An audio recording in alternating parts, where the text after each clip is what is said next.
Real Estate Rockstars. This is Erin Bradley, and I'm back hosting today, and you are in for a treat. I just finished interviewing Erin Bradley, which you're about to hear. I've got this giant page of notes in front of me of things that she started saying that we had so much fun. And really, we talked for about 15 minutes before we hit record, but I think it made the real interview so much better. We talk about a ton of different books that were life-changing for both of us. We talk about how to build yourself in a market when times are tough. And if you're somebody that hates being salesy, this one's for you. If you're somebody that you're on Instagram and you just don't like reaching out to your network, you're on Instagram, Facebook, whatever, and you don't want to say, I'm an agent. And when people say you got to reach out to your sphere, you're like, I don't want to call my friends and just remind them that I'm a mortgage broker all the time or a real estate broker all the time. If that's you, then this podcast right here, this interview that I did, this one is for you, because she talks about building a business in a way that you would never imagine, in a way that I had never imagined and heard about, that truly has nothing to do with being salesy, has nothing to do with being pushy. You know, it builds great relationships and great networks. So I think you guys are going to love this. Buckle up. If you do love it, please go give me a review. Please send it to at least one friend so they listen to it too. I think this podcast is going to change your life. Let me know how it goes. Without further ado, let's get started.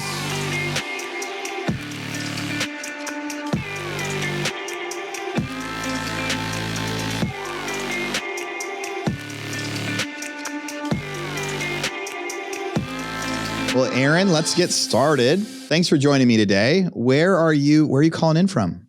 I am calling in from a ski town in Colorado called Winter Park. But via Denver, via Philadelphia. I was born and raised on the East Coast and spent a lot of time there before I found my way west and kept on going until I found my way to the woods. Yeah. How long have you been there? We've been here 8 years now. So there's a pattern in my life of it would be kind of cool to do that. And then follow that with, well, if not now, when? And then follow that with, well, how can we make that happen? And we'll just experiment and see how it lasts. And typically these 3-month experiments last a lot longer. So yeah, we came for the summer of 2016 and our oldest was in kindergarten. He's now a freshman in high school. So that's how it went. See, that's so cool. I always tell people they should live in as many towns as they can, in as many ways as they can, because that's how they'll figure out when they really find one they like. You know, if you've always lived in the same place, then it might be the best place in the world for you, but there might be a bunch of others. So I tell people, move as many times as you can. And then one of my other mantras, which sounds like you're similar on, is like, and we create this like lifetime bucket list of I want to accomplish this someday, but rather than it being something on the wall, that idea of if not now, when, and you just start doing things and you start, well, let's go give this a shot. Let's go do this thing. Instead of like, I say like, instead of having a vision board, you have like a vision calendar where it's like, this is what I want to do. And this is when I'm going to do it. And you start booking and doing it. So we'll have plenty of fun stuff to talk about, but this is a real estate show. The Real Estate Rockstars is the biggest one the biggest one in the world for real estate agents. That's one of the things that we focus on. Most of our listeners are newer real estate agents trying to figure out how to get ahead, trying to find the secrets that work, things like that. How did you get into real estate? Sure. So it's interesting you say that about being the biggest show, because I'm kind of nerding out here because I was an avid fan. I am an avid fan and a listener for many, many years. And I used to listen to episodes of the Real Estate Rockstars podcast, even though I was actually a mortgage lender, because I found that I could find ideas and strategies that would help me move from needing leads from realtors to leading with value. I can't tell you how many episodes of the Real Estate Rockstars podcast I've texted out to realtor friends being like, hey, listen, I just heard this guy in New Jersey with this really cool strategy, and I think we could implement this here in Denver. You know, like I have always been an avid consumer of content that can not only be a value for me, but then I can translate it to the people I care about and see them succeed as a byproduct. So I'm a huge fan here. So I'm really honored to be here as a guest. But the story is that I fell into the mortgage business in 2006, as most of us fall into the real estate industry in some capacity. And I thought that I could be freedom and flexibility. I thought that being 100% commission was going to be this awesome life of location independence, which is why I chose not to be a real estate agent, because I thought as a lender, I can travel the world, I can work from anywhere, I'm going to have all this freedom and flexibility. And then I took the leap of faith and went 100% commission in 2007 with no financial safety net and no systems, no confidence, and absolutely terrified of being seen as salesy. So most of the sales training I got just felt really inauthentic and frankly dreadful. And so I promptly fell flat on my face within a year. By the summer of 2008, I mean, perfect timing, by the way. I go 100% commission right before 08, 09. But the truth of the matter is I had nowhere to go but up. I was coming from nothing. And by the summer of 2008, I was 35 grand in credit card debt. I was maxed out on all my credit cards. I got a lead for a new client and I had to ride my bike 5 miles across town in the summer to meet the client because I didn't have enough money for gas. And so I had to figure out what I could wear to ride a bike and look professional and then get there early so that the sweat would dry off. And so I got there early, and unfortunately, so did the client. And he introduced himself to me at the counter as my credit card was being declined for a $2 cup of coffee. And the irony is that that was the card I thought might cover a cup of coffee. Like, it was so pathetic. And I was about to get married a week or two later. I remember saying to my husband, thank God we invited 230 people to the wedding because, some people give gifts in cash and that'll help us pay our bills. So, I mean, just financial rock bottom. So I just remember calling my dad and asking for advice. And he said, if you think you're going to be good at this someday, and you do whatever it takes. And so I remember opening another credit card and hiring my first coach. And oddly enough, my first coach was a real estate coaching company that didn't typically coach lenders. But I had heard about the coaching company, so I hired the coach on the credit card, and I was desperate. So I just said, tell me what to do and I'll do it. I want to get good grades. I'm going to do everything you tell me to do. And it just kind of went on like that for the next few years. I mean, I followed the plan to the T, and I did have some success. I got leads, I closed deals, I paid my bills, but I still felt this disconnect, this lack of authenticity.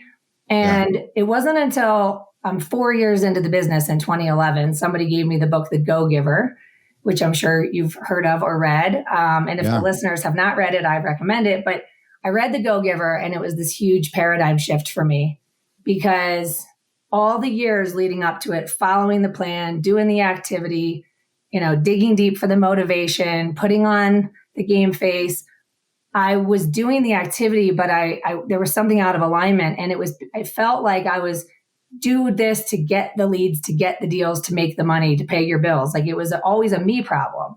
Like, I've got to do this activity to get something to fill my void. And when I read The Go-Giver, and the concept was the goal is to give more in value than you hope to receive in payment, everything just clicked for me. And I ended up developing a strategy that helped me to more than double my business seemingly overnight. And I did so without feeling salesy and really, honestly, chasing contribution, but strategically. And it was so interesting how quickly I saw results that I started teaching it to real estate agents. And that's kind of full circle to how we are, where we are today, is that as I started meeting real estate agents, and truth be told, as a lender, I didn't even have any realtor friends for the first 3 or 4 years because I had been coached to work my database and work my sphere. And the training I had as a lender as it related to building realtor partnerships was go to real estate offices with cookies and interest rate sheets. And I'm like, no, that's a no for me. That's so not me. So I just didn't do it. And so it's really embarrassing to admit that I had no real realtor referral partners. I was just building through my sphere. And so as I started meeting agents and having conversations around just my own struggles, my own insecurities, I'm an extrovert, but I just had this paralyzing fear of picking up the phone and what am I going to say? And I don't want my friends to think all I do is talk about my mortgage business, whatever. I just realized I wasn't alone. So as I got to know more people at the human level, I started to find a way to be of value to them. And I started teaching the strategy, and it led to workshops and things like that. And as I built more friendships in the real estate space, that also compounded the growth of my business. And that eventually led to me taking that strategy and that workshop and just putting it into a little book called Pursuing Freedom. So Pursuing Freedom became the name of the book. And then it became a real estate podcast. And much like Real Estate Rockstars, which probably inspired me, if I'm honest, to start the podcast, is that I just started interviewing top producing real estate agents and coaches and speakers and authors and anybody that could bring value to the real estate community. And it really just lights me up. Like, it inspires me to hang around people that remind me of my future. I always found takeaways from the interviews. I really nerd out on just talking shop and then going back to my friends in the business and saying, have you thought about this? And what about that? And so, it just kind of evolved over the years into this podcast, speaking, coaching, et cetera. But honestly, deep down inside, the go-giver just changed everything for me. And I was a teacher before I fell into the mortgage space. So the teacher in me just wants to see more people access their true potential and thrive. And I genuinely believe it's just a series of decisions that takes us from where we are to where we wish we could be, I'm so freaking pumped to unpack some of this. So I just went to go find you on Instagram. So when I search Erin Bradley, then it comes up as Pursuing Freedom Official. Is that the real Erin Bradley? Is that the one? That's the one. Official. That's the one. So to make sure I don't miss any more of this, and we've got a bunch of mutuals. We've got some of the other OGs from my Real Estate Rockstars Mastermind. We have we got lots of fun people in there. Well, before we hit record, I knew you and I were going to have some fun. But as I start to unpack some of this, so you've been listening to the podcast for a long time. Did you listen back in the Pat Hyben days? Yeah, totally. Because you were doing business back when Pat started the podcast. And part of why this podcast is so huge, this was the first real estate agent podcast. Like Pat was doing podcasts when no one else was doing podcasts. Like he started the podcast before podcasting was cool. And totally. It was 2019 when I took over. And then soon after that, the market changed. I also love that you got into the real estate business in 2007 because I grew up in construction, so kind of real estate-ish. And then I graduated with my degree in construction management in 2005, which was and this was in California. I went to go run a home builder after that. So I went from hey, this real estate game is awesome. So in 2007, when you first started, you're probably hearing all these stories of mortgage brokers. It was like it was in 2021. They could call a friend and be like, hey, do you want to refi your house? I'll pay you $50,000 and I'll lower your payment. And they're like, yeah. So you joined in 2007 thinking it's going to be the easiest money ever. And within 12 months, real estate market crashes nationwide. I mean, it dominoed. Some places were worse than others. So talk about the worst time to enter the real estate industry as a new agent, except for as a new broker, new agent, new mortgage person. Except for, I think what I tell people right now, the agents that are coming in right now, like in the last year, they don't have any sort of expectation. It's almost harder to start successful in a really hot market. And then the market changes. The people that are the most successful are people that are kind of fresh when the market's changed. Because I was able to build my business way bigger than anybody else when I got into foreclosures and stuff. But I was the least qualified person to do that. The reality is there was plenty of big real estate developers and agents that should have taken over Northern California and started that big foreclosure business. But because I was the one that didn't have any preconceived notion of what business was supposed to be, they were oh, you can't actually buy a house on the courthouse steps. No one does that. Well, I didn't know. And I was broke and needed to do something. So I love that you got to listen to it when Pat was on. And now you've even had Pat and Tim on your podcast. You told me before we hit go on. So that had to be somewhat of a full circle moment getting those guys on there. I took a bunch of notes as you were talking. I love your dad's advice that he gave you. And I'm going to try to re-say it and then you can correct me. But he said, if you think you're going to be good at this someday, then do whatever it takes. Right? Then stay in and do whatever it takes. And talk about the best advice that any entrepreneur should take. I guess it applies to whether it's a job for somebody else, whether it's an entrepreneur, whether it's real estate, but it really feels like it applies to entrepreneurs and real estate people, investors, agents, mortgage brokers more, because it is so much commission and it is so much a skill, but the income can become this exponential thing, right? It can be you work hard, you're doing nothing. All of a sudden you start doing really good, or you go nothing, start doing pretty good, but then you can be going really good. So did I butcher that, or is that what he said? If you're going to be good at this someday, then go all in. 100%. That's what he said. And, there were a few pivotal pieces of advice that my dad had given me along the way. And he had also been entrepreneurial and had gone 100% commission in his 20s. And it's funny, you talk about your background in construction and leading you into real estate. And I kind of took a roundabout way because my upbringing as the youngest of 5 kids growing up outside Philadelphia was go to a good college, get a business degree, get a good job. Yep. And all 4 of my older siblings, went to college, basically studied finance or some other business degree, came out of college, went straight into corporate America, somewhere in, New York City, DC, Philadelphia. And when I was graduating from college, my oldest sister was having her first baby, and she had been wildly successful in the corporate world. And now she was quitting her job and becoming a stay-at-home mom, and went on to have 4 kids. And ironically, recently got her real estate license now, 20 years later. But it was interesting because I saw that and I thought to myself, hang on a second. I was lucky enough to have my parents' support getting through college, and I had just graduated. I was planning to go overseas for a little while.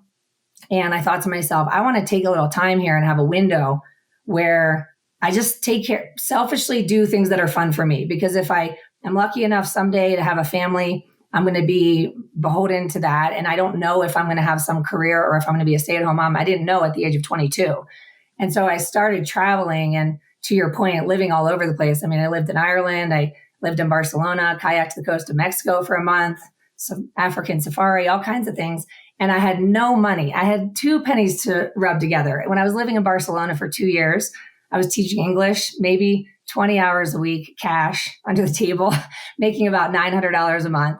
And I would run out of cash every month. And even one time convinced my girlfriends that we should sell beers on a street corner at a festival, because we saw some guys selling beers out of their backpacks at like the beach. And maybe beginning my entrepreneurial journey, I was like, we can sell beers to get rent money, but living on buttered noodles for breakfast, lunch, and dinner. And so to your point, when I came into the mortgage business and I took this leap in 2007, I had yet to make enough money to barely feed myself. And so when people would ask me my perspective, like, whoa, what's it like being in the mortgage business, the real estate world, as the market is crumbling all around us, I was like, I don't know any better. I never made my life's been crumbling forever. Yeah, I'm like, I never made $60,000 in 1 month, let alone $60,000 in 1 year. So there's only one way to go but up. And the truth of the matter is, Erin, in this market that we're doing this interview in 2024, and some people have been experiencing some challenges with the market, and some have been in the business a long time, or maybe, like you said, they got in 2020 and they just rode this wild wave, and all of a sudden they're experiencing this shift, and it's disorienting. And it doesn't really matter, because it doesn't matter where you are. Like, if you've just experienced a 50% decline in your volume from the year before, where you are is all that matters. Where you start is all that matters. So from where you are right now, there's only one way to go but up. And I believe that to be true all the time. I always say that every day is New Year's Day. You don't have to wait until January 1st, 2025. You don't have to look at your year to date and be disappointed about where you're at.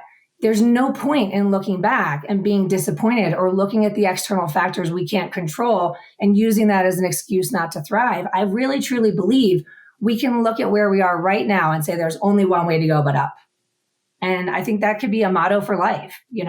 What do you really want? It doesn't matter what led you to where you are right now. Where do you want to go from here? And are you willing to make the decisions and put yourself in the room with people that are there or are on the way there, and expedite your journey to the outcome you want for yourself? No way to go but up.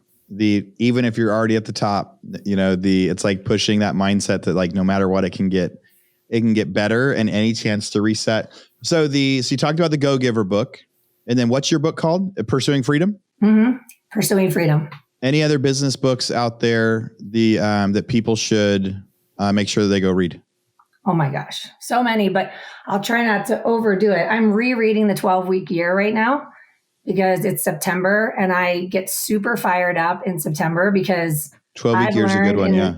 Nearly 20 years in this business, that as a mom and an adventurer and someone who likes to have a lot of fun and travel and all the things, summer is a juggle. I mean, if your business is busy or if it's not, and then you're trying to manage all the other things you want to do, the trips you want to take, and the kids being off school and all the things. I see a lot of people come into the fourth quarter and they're tired, and they've either achieved their goals, but they're running on fumes, or they don't think they're going to achieve their goals and they feel defeated, and their foot slips off the gas as they go into the fourth quarter. And then they just tell themselves they'll enjoy the holidays, and then in January they'll get back to it. But then January rolls around and the pipeline's dried up and everybody's panicking. And so they put their foot on the gas, and inevitably by March or April, you've got your closings happening. For many years now, probably it's about 10 years now, I decided that I would lighten up a little bit in the summer. And I don't mean go off the grid, because there's plenty of things to do in my business. I mean, not have so much pressure to be flooring it on the gas pedal 7 days a week, 365 days a year, and instead to create a plan that results in a cadence in my business where I chill out, I have fun, I do what needs to be done, no pressure. Kids go back to school, and then my foot goes on the gas. And so I love reading the 12-week year and making a 90-day plan, because I see it's 90 days from consistent activity to results. So if I can put my foot on the gas in September and floor it September, October, November, chill out and enjoy December, I'm going to have a pipeline in January. And the year that I changed my mindset around that and stopped telling myself that here comes the slow season, and instead I'm going to design a busy season when other people's business is slow. That was the first year that I did that. I ended up having 12 closings in December, 8 closings in January, and 17 by March. And the previous, 13 years, I guess I had been in the business, I would panic every January. And my husband would be like, you do this every year, right? And so that year it was like an experiment. What would it look like to put my foot on the gas in September? And ever since then, I have had more business in the winter months and just plenty in the summer months as well, because it creates that pipeline and that cadence for the whole year. Apart from that, I'm a huge lover of The Miracle Morning. I read The Miracle Morning for real estate agents in 2015. It changed my life. I've been an avid morning routine person ever since. All things Benjamin Hardy. I mean, who, not how, when I was scaling my business, the gap in the gain just hits right in the gut. 10X is easier than 2X. Just blew my mind. I'm obsessed with that right now. And I'm just a witness to my own 2X thinking versus 10X thinking, and how you can create such rapid momentum and quantum leaps seemingly overnight if you change your perspective and your filter. Yeah, I could go on and on. I nerd out. I love that's so great. Who wrote The Miracle Morning for real estate agents with him? Was it Ryan? It was Hal Elrod and you know who it was? It was Hal Elrod and Michael Marr, who wrote The 7 Levels of Communication. Got it. Yeah. So there was a couple different versions. There was another one for salespeople. Well, we talked before we got on that Hal's, we're both a big fan of Hal. He's a great buddy of mine out here in Austin. And when I first read The Miracle Morning back in 2013, that was pretty life-changing. Listeners, I'm going to recap a few of these. Miracle Morning is a book. The 12-week year is a book. I love that one too. And it really is the mindset of like the way people set goals and New Year's resolutions is it's either the New Year's resolution is either busted by March, or people look at it in October, November, and they go, all right, let's cram and get the rest of these things done by the end of the year. And they work really hard. But what if we treated every quarter like a year and then restarted? Because we all have those times where we've got a few months we crush it. The gap in the gain, 10X is easier than 2X. I read that one this last year, and that one was really fascinating. The whole premise behind that one, listeners, is like, if you're trying to double your revenue for next year, then usually what you're going to say is like, okay, then I'm going to do twice as much advertising or knock on twice as many doors. Or I'm going to do twice as many phone calls. And the reason they say 10X is easier than 2X is you can't 10 times your income by doing that. In order to 10 times your income, you have to radically change your whole business plan. You have to figure out like, if I'm getting these clients like this, I actually need to find a client that's going to give me 100 listings. How do I find somebody like that? And then you go meet with home builders, then you find a home builder, and now you've got a client that gives you 100 listings instead of trying to like double. So 10X is easier than 2X. I love all those different books as great things for people to do. You started with the Go Giver, and then you talked about this like game winning strategy that now you started teaching, that it was like your no brainer. And like, I think you got to touch on it a little bit, but let's go into that right now. So whether someone is an agent, whether someone's a mortgage broker, whether they're an entrepreneur that stumbled their way onto here because they were just a fan of yours and wanted to hear from you again. So what is it? What is that big game-changing method that you came up with after reading The Go Giver? Yeah, so it's outlined in detail in my book, but I'll also tell you that there's a Cliff Notes version for free on my website, the 5-step guide to more referrals. And so when I'm working with someone who's feeling really stuck on needing business and needing it now, and they're kind of paralyzed by, the stress and the uncertainty and the where's the market going and where's my next deal coming from, we always come back to this strategy. And I'll tell you that, like I said, I'd already been in the business 4 years in 2011, 100% commission, doing okay, nothing to write home about, but doing well enough, right, to pay my bills and things like that. And then I started to implement the strategy I'll share with you in a moment. And like I said, I saw my business double overnight. I went from averaging like 30 some deals a year to doing roughly 80 in 2012. And I was pregnant with my second child. And I'd never expected this amount of business or income in my life. So I exceeded my own expectations, and I was drowning and I was burning out. I was working 24/7, constantly tethered to my phone. And I started to second guess if this is what I even wanted. So the long story short is that I almost quit the business when I realized that surviving success was just as painful as surviving financially. Like neither one of them felt like freedom and flexibility. And so I did start to take advice on getting some help and scaling the business and creating a stronger foundation for the next levels of growth in business so that it can be more limitless, because I do believe we all have a personal capacity.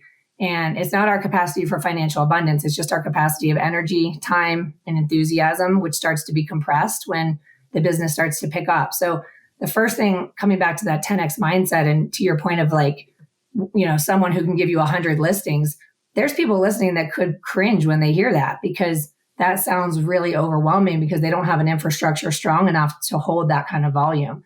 And so a piece of it is changing our mindset to say, this is where I want to go. It's might be far from where I am right now, but in order for me to enjoy it when I get there, I want to start planning ahead. So there's a component in the book about the importance of scale as well, like enlisting help and getting out of your own way and stuff like that.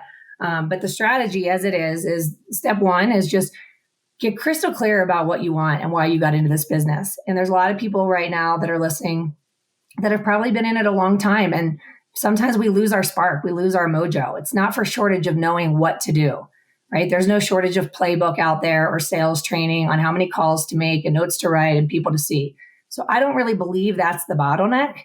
I think it's this inside out approach to finding a strong why. Like, why am I in this business? What did I envision the business to look like? And can I be unapologetic in designing a business that fuels my life rather than a business that just becomes like the whale in the bathtub with life squished in around the edges and it becomes like this albatross.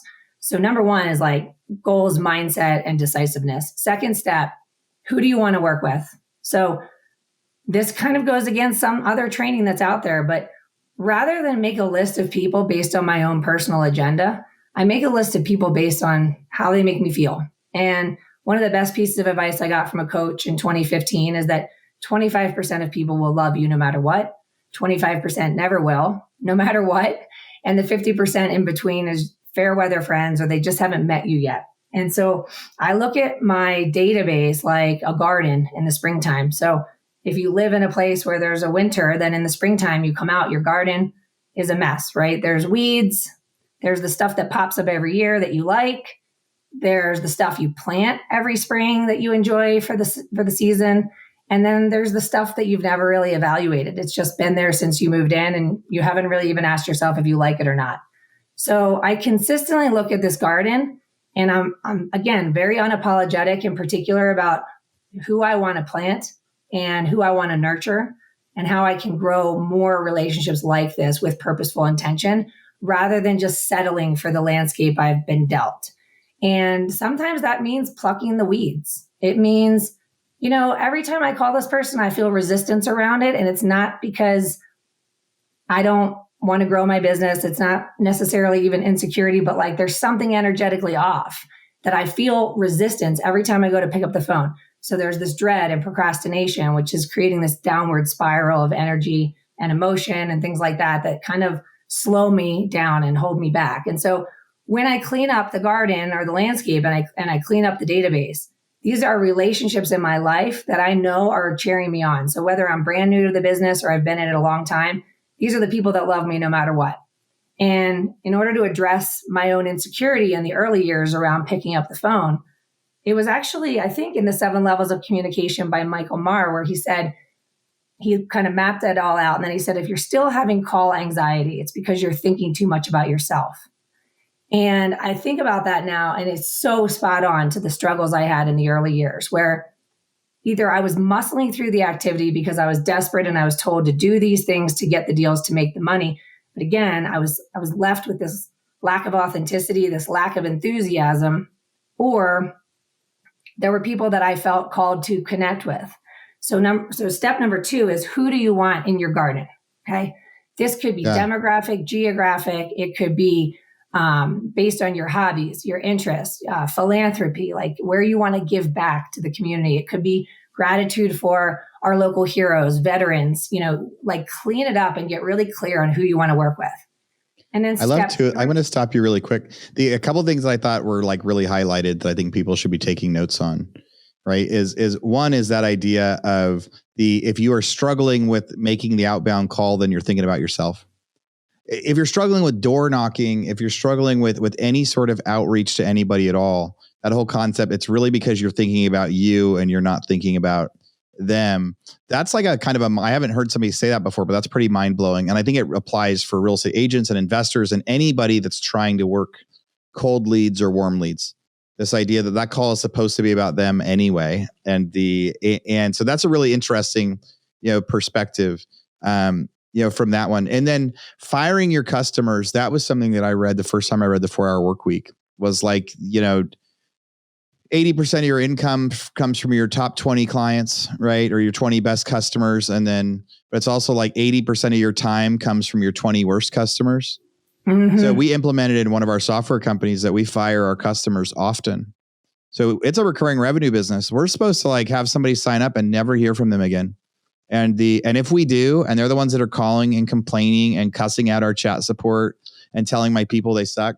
If we get to where if they cuss at one of our people on the phone, we just say, you know what, you're right. We refund their money and we block their IP address so they can never sign up for our product again.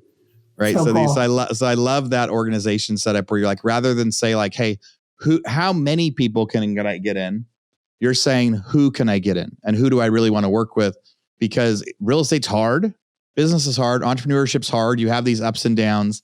But if you like what you're doing, it's going to be a little bit easier. Or if you like the people you're talking to, it's a little bit easier. So I like that. So sorry to interrupt, but I think those are good highlights from step 2 as you go into step 3. Well, yeah. And the idea is that we're creating a business that we love, right? That our work shouldn't be this grind and this slog, and that we're hopeful that the results that we create predictably will finance a life that we've always imagined and the way that we see ourselves contributing to our community and our families and our society. So the third step is where the go-giver comes in. So it's, the idea is to give more in value than you hope to receive in payment, or give value above and beyond what you get paid to do. And so what I did was I thought about the previous 4 years and how all my marketing had been essentially about me. Home improvement tips and turn back the clock. And here's a recipe. I don't even like to bake. And I was doing all the things that I was supposed to be doing the mailers, doing the newsletters, and eventually social media. And so I I thought to myself, what does it mean to be of value to these people? And how will I know? Well, I need to get curious about what's going on in their life when they don't need my services, so that I can be a resource to them above and beyond what I get paid to do, and then see my business grow as the byproduct of the value that I give. And ultimately, what I realized was that my insecurity, which stemmed from, I have a problem I need to solve, I have a void I need to fill, I've been given the action plan, just do it anyway, just suck it up, just go through the motions. I have been doing that for years.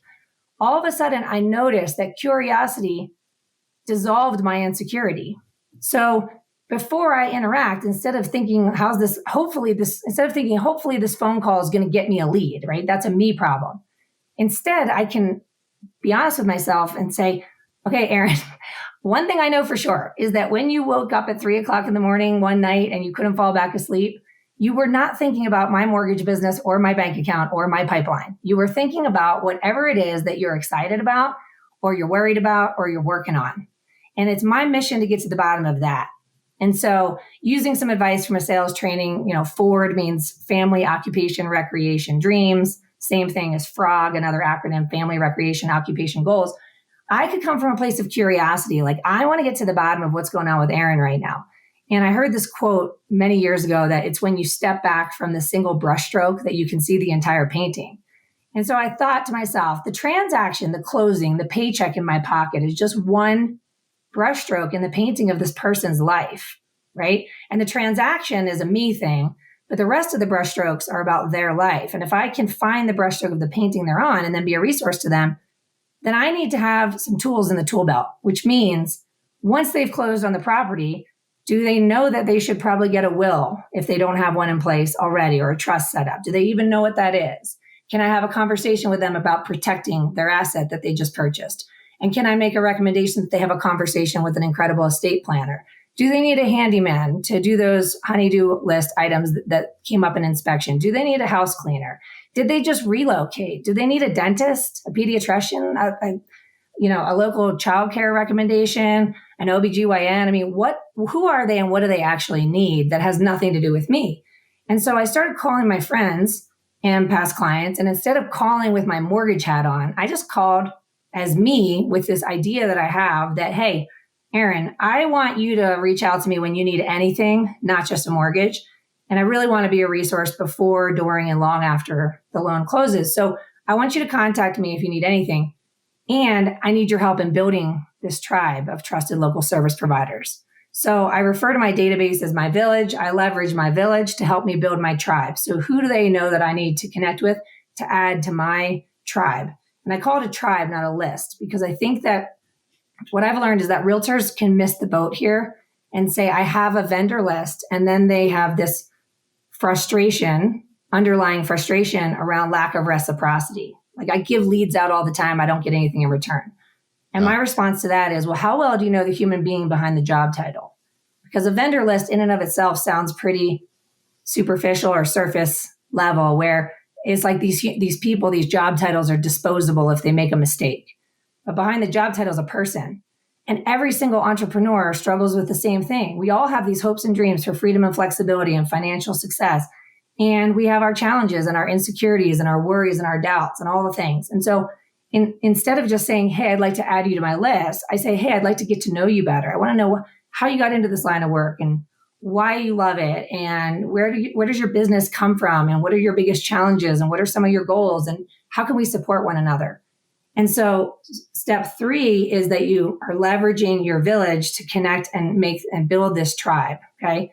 And then step 4 is getting to know the tribe and letting them help you continue to build out this tribe further. So maybe the general contractor can recommend me to a bunch of subs like electricians and roofers and flooring guy and drywall person and all these other people. And now I'm building my tribe through the general contractor. And then step 5 is, now that I've got this tribe, this growing community of, again, 25% rule. Okay. So if I reach out to a CPA and I say, hey, we have a mutual client or a mutual friend who said you're amazing, and as a mortgage lender or a real estate agent, my clients are always coming to me for referrals because I market myself as a resource before and during and long after closing. And I want them to think of me when they need anything, not just my services. And I had a gap in my directory for a good CPA. I'd love to connect with you. If that person's not receptive, if they're not growth minded, if they're not eager, to collaborate, that's okay. Not my 25%. And that's an important piece of this puzzle too, because sometimes you get resistance around these potential strategic partnerships and connections. And I just want to find my 25%. So this tribe of trusted local service providers, this is high vibe. These are kind, supportive, collaborative, growth-minded, fun individuals that want to thrive in their own arena. And the job title doesn't define us. We're just human beings coming together to support one another. So step 5 is market. So instead of doing a newsletter every month about what's going on in Denver this weekend, or don't forget to turn back your clocks, I'm introducing them to one of my favorite local service providers. So I started doing mailers.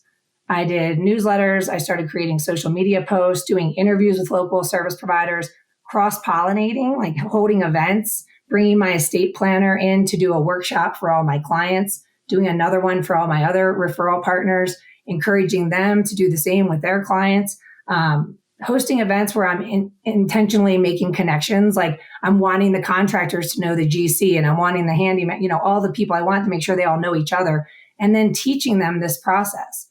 And what I found was so many of the people in my tribe were really passionate about their craft, like the newborn wedding and family photographer, for example, passionate about her craft, but really didn't have all this personal and professional development that, I don't want to say it's jammed down our throats in real estate, but we have access to a lot, right? We're constantly being recommended books and podcasts and business development ideas, and not all industries have that in their face. And so I started teaching the strategy to them, the carpet cleaner, the dentist, the mechanic, you name it. And they started saying to their clients, hey, I want you to think of me as more than just a photographer. We just did your family photos, or you just got engaged. If you ever need a referral for a real estate agent, a mortgage lender, a financial planner, like, here's a list of my favorite people.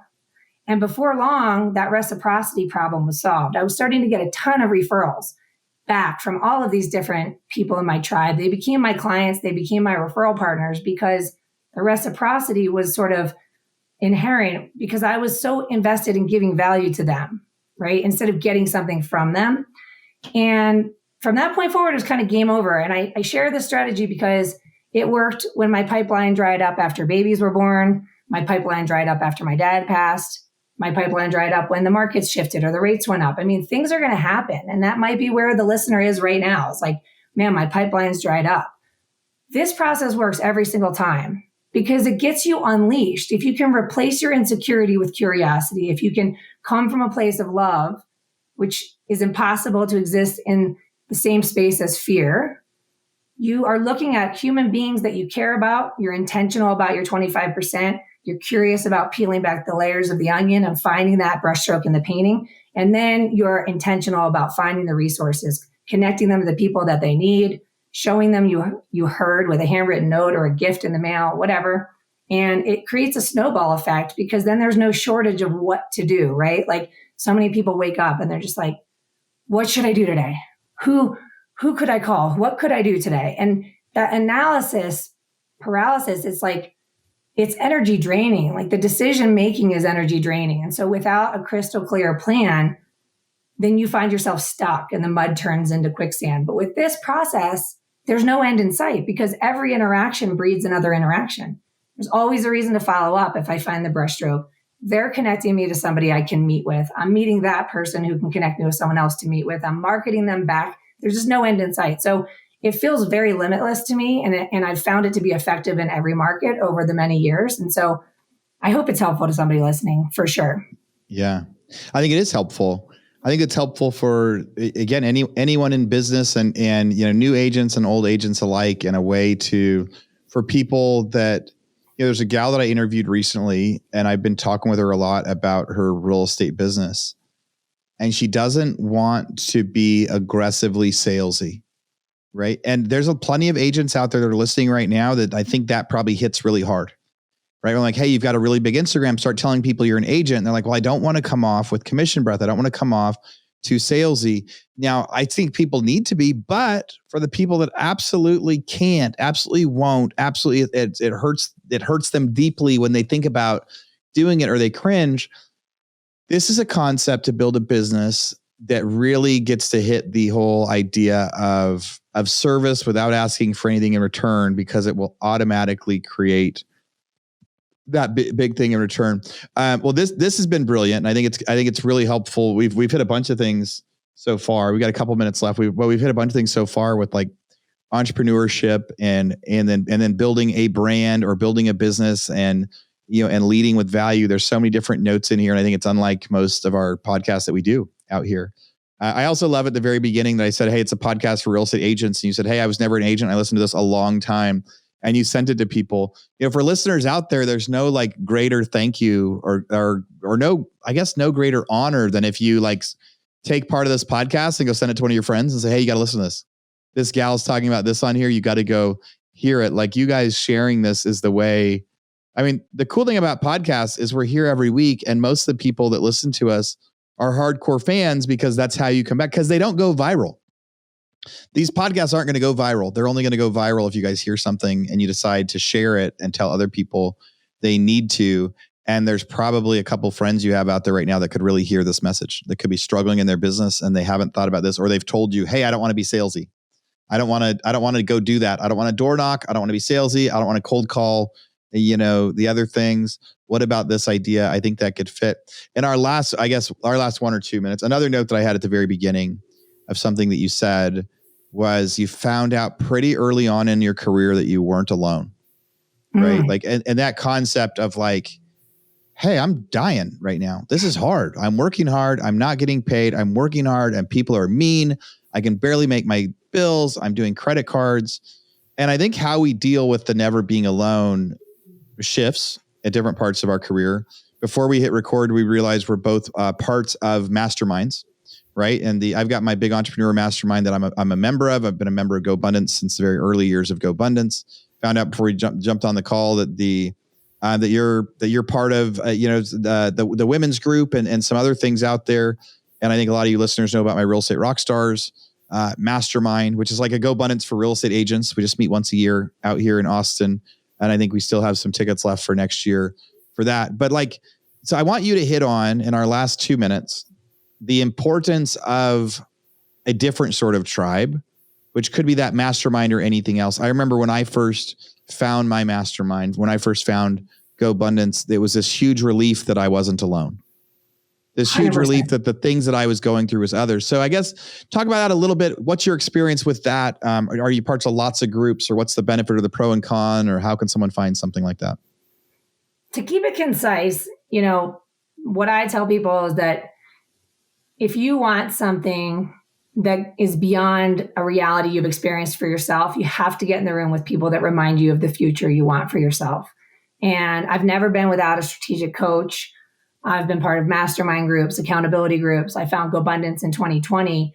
I lead mastermind groups. I lead group coaching programs because I want people to get behind the curtain and see they're not alone. So I'm a huge proponent of bringing lenders and agents together and redefining the realtor-lender dynamic and teaching them how to build strategically together instead of this concept of lenders chase agents and agents do the work and hopefully leads fall down to lenders. Like, that whole mindset is just so bananas for me. So I love working in community with agents and lenders together and helping foster those connections, because it is hands down the number one thing that changed my life was getting in a room with people that are either ahead of me in the game. I feel a little imposter syndrome and I do it anyway. And before long, I see my own life, evolve in the direction I want to go much faster, just almost by association, because you can borrow the belief you see in someone else and you can borrow the belief they see in you.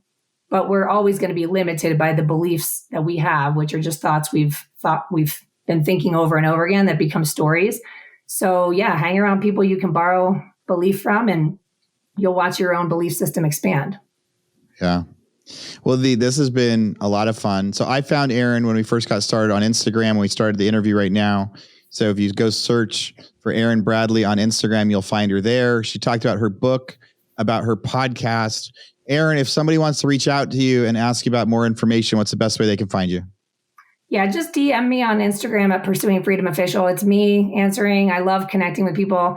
If there was an aha moment or a takeaway, or if there's a way I can connect you or be a resource to someone else, I'm here for it. I love this. I'm energized by it, and I love connecting and hearing from people. Yeah. Erin, it's been so nice to meet you today. Thanks so much for coming on the show. Thank you for having me. It's been an honor. Yeah. And Real Estate Rockstars out there, if you don't follow me yet on Instagram, that is the best place to have conversations with me too. I love it if you guys come and talk to me. It's at Erin Amuchastegui. It's such a unique name that if you get to like Erin AM, it'll find me after that. You won't have to type in my whole last name. I promise. We publish the podcast every week. I love being back here on Real Estate Rockstars. And we still do have some tickets to our mastermind that we have every year in Austin, Texas. It's coming up in March. It will sell out. Last year, it sold out 6 months in advance. So we're coming up on that timing. So if you want to learn more about me, come find me on Instagram. Let's chat. If you want to learn more about the Real Estate Rockstars Mastermind, go to realestaterockstarsmastermind.com. And as always, listeners, thanks for listening.